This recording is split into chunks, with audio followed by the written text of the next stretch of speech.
Dövlət Gömrük Komitəsi ölkədə gömrük sistemində yeniliklərin tətbiqi ilə bağlı yeni təkliflər paketi hazırlayaraq hökumətə təqdim edib. Komitə sədri Aydın Əliyev bildirir ki, bu yeniliklər sahibkarlığın inkişafına yardım edəcək və ölkədə ixal-ixrac əməliyyatlarını daha da stimullaşdıracaq.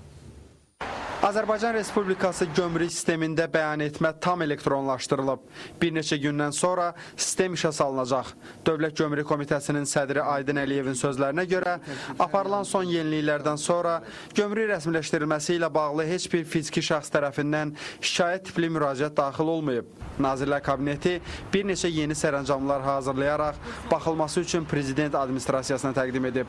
Bunların arasında komitənin təklif etdiyi yaşıl dəhliz, tranzit yüklərinə əlavə imkanlar, daxili istehsala dəstək üçün rüsumlara dəyişikliklər var. Azərbaycanda istehsal olunan məhsullar ithal olunarsa, yəni onların rəqabətli olmağı üçün gömrük rüsumlarının artırılması digər ölkələrdən ithal olunarkən, eyni zamanda istifadə olunan xam mal, gətirilən avadanlıq və s.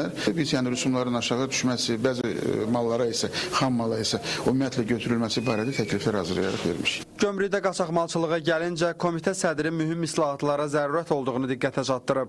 Tam 100% demək olmaz. Dünyada elə bir sərhəd yoxdur ki, onu tam qaçaqmalçılardan bağlaya bilsin, amma müəyyən nailiyyətlərimiz də var.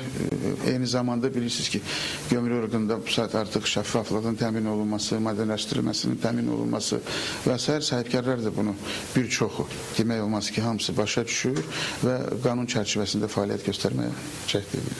Hazırda ölkə ərazisində sərmayə yönümlü layihələrin icrası üçün gətirilən avadanlıq və maşınlar 7 illik gömrük rüsumundan azad olunub.